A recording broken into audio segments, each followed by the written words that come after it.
All right. Good morning, good afternoon, and as it is now, good evening. Welcome down the security rabbit hole to yet another edition of the Down the Security Rabbit Hole podcast. I am Raf, and I have my friend Will over that way there. Hey, Will. Hey, how's it going? Thanks for having me on. All right. It's been fun. Listen. We caught up as we often do now that we live on opposite sides of the country, or at least far enough that we don't get to see each other very much anymore. But at Black Yeah. Hat, last week's show, for those that are listening in consecutive order, was all about my predictions for Black Hat. One of them, my main one, was that everybody's going to put AI on everything, was partially incorrect. I have a theory on that. So listen, I'll start with this. This episode is brought to you by bourbon because no podcast or no good conversations ever started off with, so I was eating a salad. And so I'm gonna ask you a question. I'm gonna take a sip. I'm gonna see what you think. What did you think about this year's show, Will?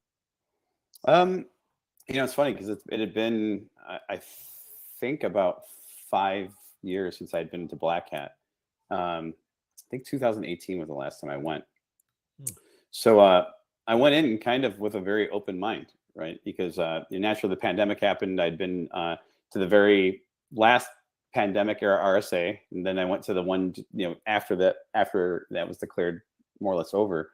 But Black Hat had remained a bit of a gaping hole in my conference attendance, and so I didn't really have any preconceived notions. Although I did think there'd be a lot of conversation around artificial intelligence, and there wasn't as much as I thought, like we talked about. But I was pretty surprised to see the turnout. Honestly, I was pretty impressed by that. And I was told there were somewhere in the neighborhood of 35,000 people in attendance, 40,000 people. So Good Lord, pretty good numbers if those numbers are accurate. that's a couple of bus loads. Holy cow! Yeah.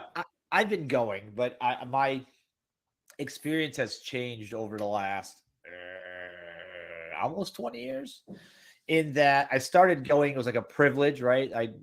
Save up all my favors Hmm. all year, hoping that my training dollars would be able to, my individual training dollars would be able to allow me to go and walk the hollowed halls and collect swag at the booths. And then I left the corporate arena and went into the vendor side of things. And then I Yeah. was like, oh, I can still go see some of those talks, but I know some of those people, and oh man, I got to work the booth.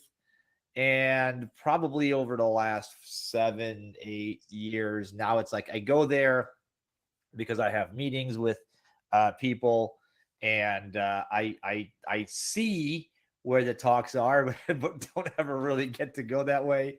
And I Yeah. spend a lot of my time in hallway con and in rooms with no windows. Uh, yeah, and so my experience has changed. I'm not even don't even want me to stand at the booth anymore. They're just like, all right, here's where you're going to be from 8 a.m. to 7:45 p.m. And then you're going to help host this party afterwards. And like, okay, is there a bathroom break in there somewhere? So Yeah. yeah, my experience has changed. I mean, this year seemed like a huge presence of people. Yeah. What's different this year though that I saw? The booths weren't as what's the word I'm looking for?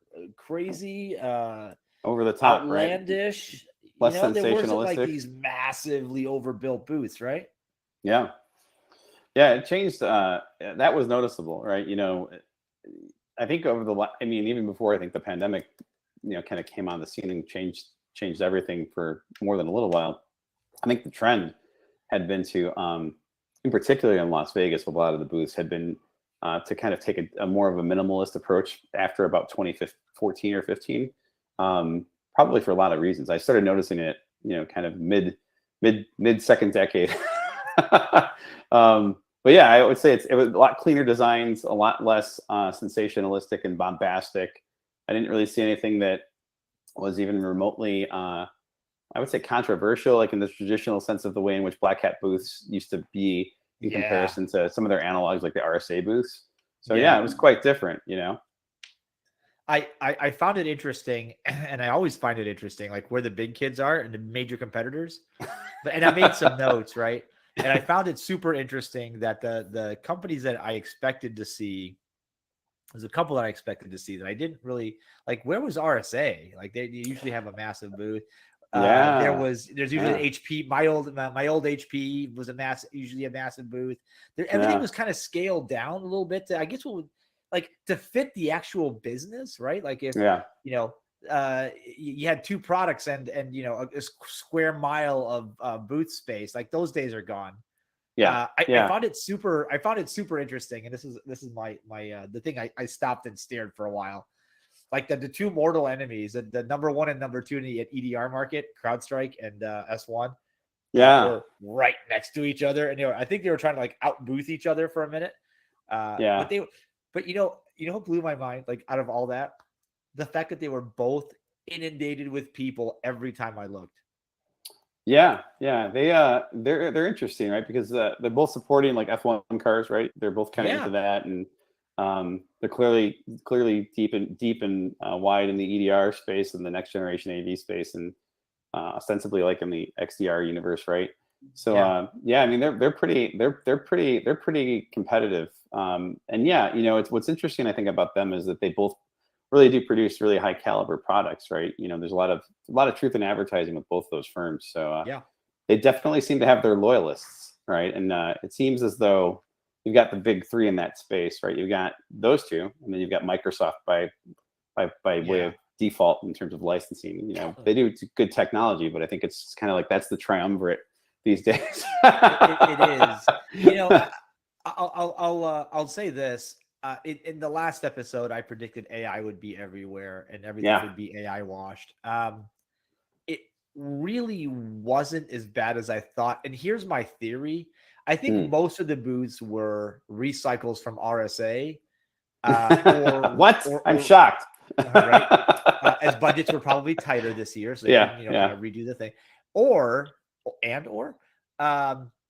the AI thing really started to get kind of crazy after people had already had their booths designed. That's my theory. I think you're probably right, and there may be even room for a little bit of lack of definition or concrete definition and understanding of what generative AI means to a lot of these vendors. It reminded me, if in terms of like the way the hype cycles have been working over the last decade and a half, I probably haven't seen anything quite as readily glommed onto by marketers since APT was brought out of the .gov universe, right, and .military universe, right? AI, I think, because again, it's not a new thing, right? It's just generative, but I don't think I've noticed anything being gravitated toward and absorbed into kind of like a Me Too story for, we do that too, and it's like, well, do you really? But I was surprised to see, to your point, I was expecting to see much more, generative AI, and we've got the answer to the solutions that you're going to be facing kind of messaging. I think the reality is that a lot of organizations had been, I wouldn't say unprepared, but ill-prepared, and perhaps maybe not reading the tea leaves, 5, 7, 10 years ago with regards to investment in applied data science. Whereas some had been really doing that for quite a long time, right? And when the wave hit, right after the OpenAI released their ChatGPT, and right after Bard was released by Google and Microsoft started doing their thing, I think that it was a lot of all hands on deck kind of scrambling activity, and you could see it, right? You can see it in the industry. You can kind of see organizations that were rapidly trying to cobble together any story as it related to their products, irrespective of how good or not good their products were, as it related to an AI analog or the incorporation of an AI third-party model suite to do something net new. And I think some were a little more elegant than others. Look, there was no shortage of AI-ifying things. I saw that's a good word, AI-ifying. I like that. AI-ifying. I don't know. Somebody's gonna hit me for that, but a good T-shirt. AI-ified. AI-ified this. But without naming the vendors, because I'm not into that thing. But I saw some really just blatant pandering to the AI, to like AI everything. Yeah. One of them was a security company that said had the cyber AI loop. Like the OODA What? loop. I don't know. I've got a picture of it and I'm sitting staring at it and I'm like, oh, so kind of like OODA but slightly renamed and with the word AI in it. Cool. Somebody got a thesaurus for Christmas, and the other one that was, I stood by this one for a minute, Mhm. and I really want to still tell you who they are, but you guys will figure this out. Defend at the speed of AI. I Yeah. have a question. Uh, does AI go faster than algorithms or ML, or I don't know, like anything? What is the speed of AI? Tell me what makes it fast. Like, is AI a speed thing? Because I didn't think it was a speed thing. I mean, you can fine tune algorithms, right, for modeling, but at the end of the day, unless you're referring to the GPUs and things of that nature that power a lot of that technology, I don't know what Yeah, they mean. yeah. I was gonna say I'm trying to understand like at the speed of AI. I Yeah. as a practical man, I go. So, what does that mean? I wonder if they're Like, kind of trying to, imply that it's not quite the speed of thought, which I know a lot of like futurists talk about, in particular with like, meta-human type of human advancements and all that kind of weird oh stuff. man, I see where you're But going. yeah, so maybe they're thinking like, oh, it's not quite that fast, but it's certainly faster than your mom's traditional computational models. I mean, Or maybe that's possible. I don't know. Yeah, it seems like a strange, turn of phrase. But again, right? It's very indicative of trying to come up with something kind of novel and maybe a bit pithy, and something that is trying to evoke a response, but doesn't really tell you or the buyer a lot, right? What does that mean to be faster than the speed of AI? AI, if you're talking about adversarial AI against defense oriented AI, and the models are comparable and the hardware is comparable, what does that really mean, right? Yeah, these are the kind of questions I ponder when people say silly things to me. And I get it. Some of it to marketing's point, Sure. the whole point of it is to get you to come over and say, what the hell does that mean? Sure. Yeah. Yeah. I just I listened. I asked questions and I stood there about 10 minutes. They went through about 4 different people with explanations. None of them told me why AI was faster or what What exactly that speed limit was on AI. What was the context? I'm just curious. Were they talking about it in respect to defensive use cases, like Yes. outlier And anomaly detection kind of yeah, stuff, or think about this could have been like if you took AI out of this, it's an ad Mhm. for a sword platform, Okay. right? Okay. Yeah. And this kind of leads me into my next thought here is that Sure. there was a Is it? lot of with this colorful language Mhm. on some of these things, right? One of my and by the way, I am so guilty of this in the past, and now I'm hyper conscious of it because I had a boss for a while that had many different degrees, and one of them was in like psychology, I think, or like marketing something. Anyway, I kept using like, oh, this is bigger, or it's faster, or it's better, and every time you go, then what? I'm like, what do you mean? He goes, it's bigger. What does bigger mean? What is faster? So there was there's like 7 booths that I took pictures of where it said like, Mhm. do security faster. Like, and I wanted to walk up and go, faster than what? And is that a good thing or a bad thing? Like, I Yeah. don't. What does that mean? Yeah. I think it's like it's like relativism, and probably the fellow that you're referring to was talking about the relativity of things, right? Like faster than Yes. what, bigger than what, right? I think Yeah.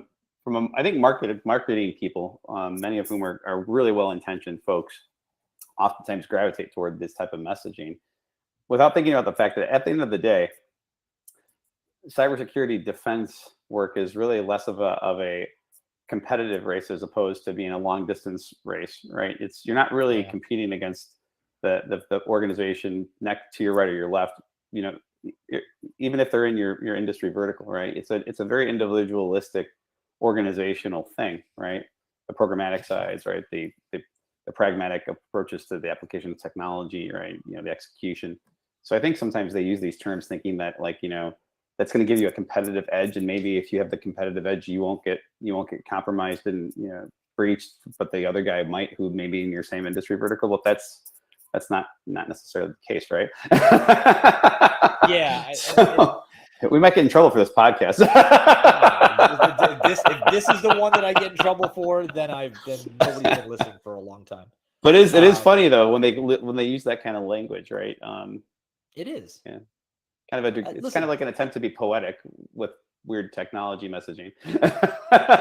Yeah, and I think I was looking for a theme for a while, right? And the first note I scribbled was bigger, better, faster. Yeah. And I went, that's been a theme for 20 years. Yeah. And not even exclusive to our industry, right? I mean, the automobile industry used to say that kind of stuff, right? Everybody said that. Yeah. But I think as I walked around, listened to some of these pitches,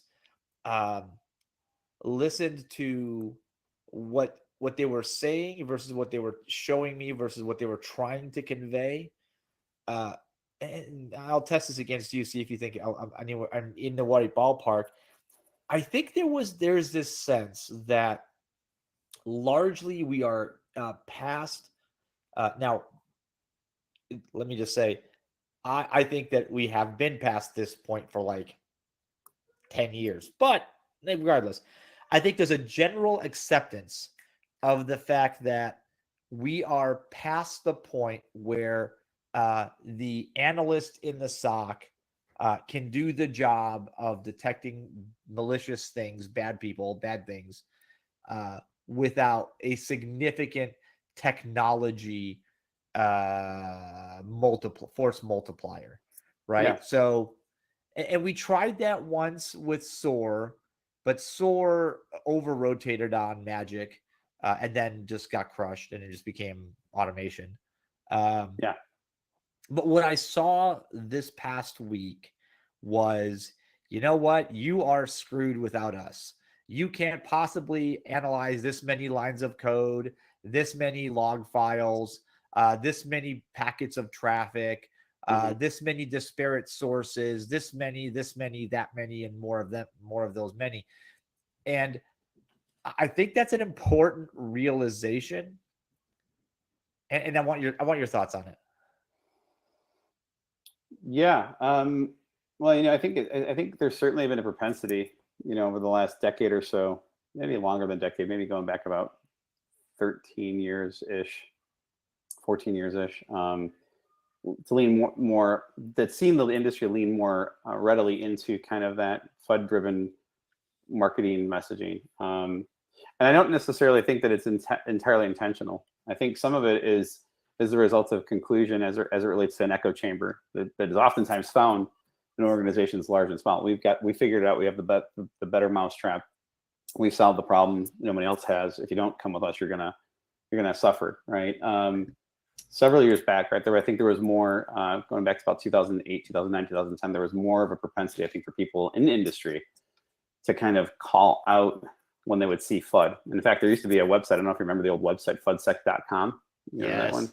Yeah, so there were a lot of professionals from around the world, kind of taking part in that on a fairly regular basis, having a lot of interesting conversation dialogues, right? Writing, long and short-term pieces about that very idea.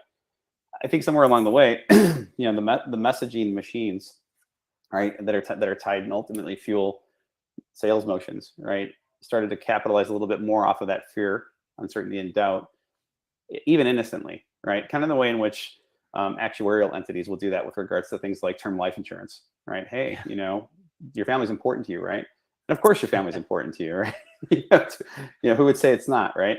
So I think you're right. There's been more of a shift in a lot of the messaging, and it's certainly, I think, began at least a decade and a half, maybe not quite a decade and a half ago, but it's become more and more pronounced over the last 5 to 7 years, maybe 8 years. The irony of that is that you see a lot of people leveraging it and embracing and articulating that very message. So who do you believe? Right. So it boils down fundamentally, the rubber's got to meet the road somewhere. If everybody's saying the same thing, you have to go back to what you know as a defender, and you have to start really, inspecting what you expect out of vendors, right, and out of POC type of engagements, and really scrutinizing things heavily, right? Because you're right, a lot of people have homogenized and synthesized, a very similar message, and it's different. I think it's difficult to distinguish, right, who's telling you the truth at any given point in time. And I don't mean to indict anyone in the industry, but I think when everything starts to begin to sound the same, when everyone's saying the same thing, right, real meaning is lost, right? And then it ultimately creates much more of a burden for the buyer, and as well as for the folks producing technology that really does perform as advertised. And there's a gray area there, right? Yeah. It's always the fault of the implementation. Yeah. Implementation. Yeah, those guys get beat up a lot. It's unfortunate. Been there. Yeah. But you bring up some really good points in that, like the fear, uncertainty, and doubt thing was a big seller. I don't know. There's still some of that. Yeah. You see it from time to time. You still see it. You don't see as much of it though. I think I think the notion that we're trying to that we're trying to live with now is that tech is so complicated, so difficult. You just if you just get one more tool, that'll be it. You'll be good. And I expected to see some more messaging around AI and replacing, or like this is the magical solution. I didn't see that much of it, which makes me actually gives me hope for we'll say truth in advertising, maybe, but maybe just the other thing that I think you said that hits home, and the more I think about it, is how the hell do you tell any of these things apart? Yeah. When you take away the booth's ability to be sensational, to attract people, right? Wow, look at all these pretty colors and flashing lights. All right, here I am. Now what? And all you hear is we're the next gen cyber AI, blah, blah, blah. You're like, oh, but I heard that at that booth and that booth over there. What do you mean you're totally different things? You literally said to say we're running out of ways to sensationalize and overhype what it is that we do. And I fear that is a bigger problem that we're making. It's not just like the buyers, because I gotta be honest, every buyer is I'm sick of it. I'm not even a buyer. Everybody's sick of the marketing that's just overhyped, off the rails, right? Far outside the reality. But it's worse because you can't tell where these vendors are. You can't tell anything apart. And I wish I would have had time to do this year. I did this a couple of years ago, where took a couple of vendors, took all their coloring and scheme, and just took like random blurbs off their booths and brought back to them. Okay, which one of these is yours? Without looking, like nobody could identify it because none of it meant anything. Right? What? You mean the soft palettes are in color hues are not distinguishable? Dude, defend at the speed of AI. What vendor is that? I don't what? I don't know. Right? Secure, was it security? What was it? That was a good one. I just forgot it now. I had it teed up in my head and I just blanked. It's like security without compromise. It's like, huh? You mean is that implying that other security compromises? Like, is that a play on words? I don't get it.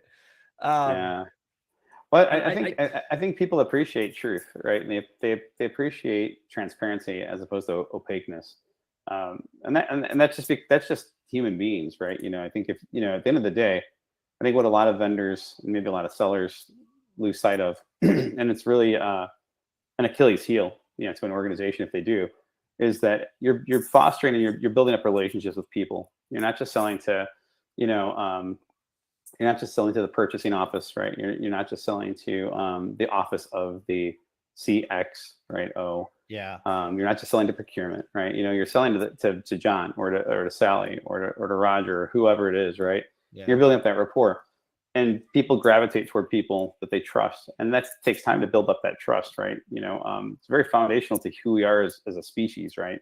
And by no way is the cybersecurity industry, sitting outside that, from We're an not unique. exclusionary, right? we're not being excluded from that. So I No. think, the messaging, at the end of the day, someone has to defend that messaging when it does not, or when the value that is portrayed in the messaging does not come to bear in the solution offering. And you want to be on the side of the house where, more often than not, you don't have to defend that type, and apologize for a shortcoming due or a miscommunication of something that's being promoted via marketing vehicles, right? You want to be able to stand up and slate your yes be yes and your no be no. And I think, and if you do happen to find yourself as in a vending scenario where you do have to defend something like that, and mea culpa, you need to be earnest about making amends, right, and being accountable for that. And I think sometimes there's a propensity in our space for people to kind of talk a little bit beyond their skis and capability, right? It's like making lofty assertions like you're describing, right? Or start talking about things that are just really not really plausible, like defending against the undefendable, right? Or whatever. I forget the one you. Yeah, I was gonna save that for last, but you dropped it. And speaking of just like unconscionably, I don't know if this is blatant trying to be controversial or just stupid. I don't know, honestly, but I stopped in and the booth is QWIET, quiet, because apparently not spelling properly is a virtue. But the booth said preventing the I've got a picture, preventing the unpreventable. Like, what the hell kind of utter nonsense are you spewing, and how much like have you been smoking? Like, what has rotted your brain that you decided to put that on a booth? I'm sure that'll get me in trouble with somebody, but I don't care. Like, defend that. I want you to tell me what preventing the unpreventable. That's like the unstoppable force versus the immovable object. Which one will win? I know. Tune in to Friday at 10. Don't forget to pay your $5.99 entry fee for the answer. What? No, get out of here. Yeah. Even the people at the booth were like, yeah, I know. It's kind of, but it's really cool tech. I'm like, dude, you lost me when I saw the banner. I wonder what they do. I think those kind of statements are difficult, right? It's kind of like, from the old cartoon from the 80s, the Thundercats, sight beyond sight, right? What does that mean? Yeah, you're like, right? what? Like, I am Thundera. Right. Yeah. Like, what does that really mean? I think sometimes marketing folks, find those kinds of turns of phrase to be novel and pithy, right? And assume that other people will find that to be the case. And maybe even oftentimes, right, executives have to sign off on these things, right? So it's executives find those things to be novel and pithy too. But just because something resonates inside your own ecosystem, your own echo chamber, for organizationally speaking, doesn't mean it's going to resonate, broadly speaking, outbound. So you have to be thoughtful about what you say and how you say it, right? There have been other examples over the years, right, that I think have been comparably problematic. Oh yeah. There was, I've seen things that kind of, imply, I'll use an example of my own company, that we don't use the slogan any longer, but it came into being after my first tenure with the business, and then they used it a few years ago and they got away from it. It was, see everything, fear nothing. Well, you should absolutely strive to see as much as possible from an instrumentation and a visibility perspective, but by no means should you not be afraid. When you no longer fear things, you start making in many cases cataclysmic mistakes, or at least open yourself up to the possibility of that. So fear is a healthy thing. Cometh before the fall. Right? Like, fear is a healthy thing, and you should be thoughtful about that and have bounds and dimensions for it. But you shouldn't, abandon the importance or jettison the importance of having that, right? I always thought that was a problematic slogan. Look, I might get in trouble too. I think we've all worked for companies that have you walk up to the booth, you're like, oh, really? But some of them, like preventing the unpreventable, like some of these, you're like, okay, somebody, like there's a VC somewhere that went, that's a good idea. I can get behind that. And to them, I really want to say, like, I have good ideas. You're welcome to throw checks at me that you're never going to see again. Yeah. Well, I think some catchphrases, right? Classic ones even, right? The old ISS, ahead of the threat, in its time and in its day, it was a remarkably astute and accurate, catchphrase. If you were to say ahead of the threat today, you had better be talking about something that is the amalgamation of threat intelligence and intersectionally speaking, right? And applied data science and a whole host of other mojo, right? Because it's difficult to stay ahead of the threat these days. That movie was just on TV with the precogs and the what can't I think the of Minority Report. The Minority Report. That's right. Yeah. Where it too turned out to be bullshit. yeah. You know, and you go, you know, I think, you know, it's always, I tend to favor, you know, kind of the, you know, elegance achieved through simplicity when it comes to messaging, and just let your yes be yes, and your no be no. Does it do these things? Yeah, it does these things really, really well. And here's what it affords you that, you know, other you know, competitive offerings may not, right? If someone says, well, what about your stuff versus, you know, vendor B stuff? Have the answers to defend that. I mean, that you don't have to get into fanciful, you know, what I would call it, like defensive strategy up front, like with like that language kind of depicts, right? I mean, you're already starting out in a position of weakness, I think, if you have to use confusing catchphrases to somehow drive home the value proposition of your business or your technology. That's right. You know, that puts me into the final topic I want to talk about, the value proposition. That is okay. Well, we didn't practice this, but well done, sir. All right, that's a nice segue. So nope. I played a game in my head where I would walk up to the booth, and whether somebody talked to me or not, I gave it a minute, and I wanted to see if I could define like the value prop of like whatever it is they were selling. Right? What are you selling? Yeah. What is the value? And I think I did about 20 of them, and I struggled at every single one of them. The worst one, and I'm definitely not naming this and I get it. The argument is, well, the people at the booth are, you know, the equivalent of paid actors. Like they're not really there. They're not experts. They just maybe booth staff. They don't necessarily know all these things. Like, okay, but is that saying that you're not expecting a technical audience? Like, is that saying, does that kind of echo what you think about the people that are coming? Anyway, there was one where I asked 5 people over a span of over 3 different trips to the booth. I said, so hey, what's the value prop here? Guess how many different answers I got? 5. I imagine you got 5 different answers. Actually, one guy gave me 2, so I got 6. Oh wow. It must have been a rough day for him. He was really confused by the messaging. he said, well, he gave me one. He goes, well, you know, there's also this other one.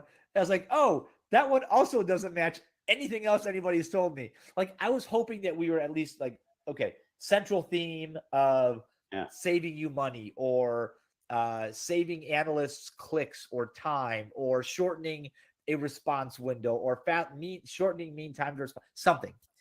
None of them were quite that tight. And that kind of brings me into this, like, okay, so you couldn't tell me the value prop, but you have a flashy booth. So do you suck at comms? Is messaging like, I honestly think if I boiled the entire thing down to the problem that this conference illustrates and this industry just exudes, is we are unable to communicate effectively the value of what we sell and what we do, period. Yeah. I think there's a lot of truth to that. I think it's compounded by the fact that over the course of the last probably, 5 to 10 years, there's been a massive influx of people into the space who didn't really have background or pedigree, if you will, in technology going back 10, 15, 20 years, right? We're kind of fortunate, I guess, being kind of young, old guys, right? Coming from that era of the 90s where you kind of got exposed to everything. Yeah. Had to learn everything. And then you kind of picked your path from a disciplinary perspective over the course of time. In some regards, I think it was harder coming from that time period than it is today, because now there are cleverly crafted and tailored, certification programs and university programs that, that didn't exist in those days, complete with fully accredited, tracks that lead you all the way up to a doctorate level. And I'm not, trying to slam on any of that. I think education is a great thing. But what I think the challenge is, and I think where it becomes manifest, is that there's something to be said for that on-the-job training and experience, and there's something to have for living the life that you can't get out of a classroom, you can't get out of a certification program, that you really can't get even in the construct of a conference like this, when it comes to messaging, if those parties haven't lived the life, if they didn't grow up in the space, maybe even if they didn't do the work at some point in time before they decided to jump into marketing, for example, outbound marketing, I think there's a tendency to oversimplify, and in some respects, this is due, I think, to hubris and maybe even a lack of experience. But I wouldn't say it's global, right? What I mean to say there is I don't think it's everywhere, but I think it's common, maybe more common than we're comfortable with. And that oversimplification leaves people in a position where they feel comfortable making these kinds of statements that confuse people, certainly, and they almost insult them unintentionally, right? So for folks like ourselves, we might look at that and say, if I can't tell you what that means, how can someone who's got less experience, or who's deluged by 50 or 60 of these people saying similar things tell you what that means? Right. So, I think it's a more common, condition in our industry than it ever was before, right? And again, I'm not begrudging people who come into the industry from different avenues or through different vectors, or suggesting that we should be exclusionary in any way. I'm not suggesting any of those things. But what I am suggesting is that there's a difference between, experienced personnel who have grown up in this space, maybe wearing multiple hats, who go off and do different things, some including marketing roles, right, and responsibilities, versus those who have come from a completely different, professional experience and then jump into this arena thinking that they're all kind of the same, and that, pithy, nondescript language is going to win the day, when in fact, at some point, some seller and SE, or a combination of the two, are going to have to go out in competitive situations and put the company's money where its mouth is. And you better hope that it delivers, the technology delivers, if you want to see that, that transaction happen. And that's a tough position to be in. All of those are tough, because it impacts everything, right? If the messaging is off, it impacts product management. It certainly impacts sales motions. It impacts customer success and support. It impacts professional services, right? The unsung heroes. Yep. So that messaging should really be crisp and clean, and I think concise, but at the same time, answer all those questions, like, who are you, what do you do, why are you unique, and what do you produce? If you can't answer those 4 things, your messaging is probably off. I love it. That's a great place to end this, Will. That's folks, I hope you're taking notes. That's one you should have. And that's not just for marketing. That's for everybody in this field. It's for practitioner.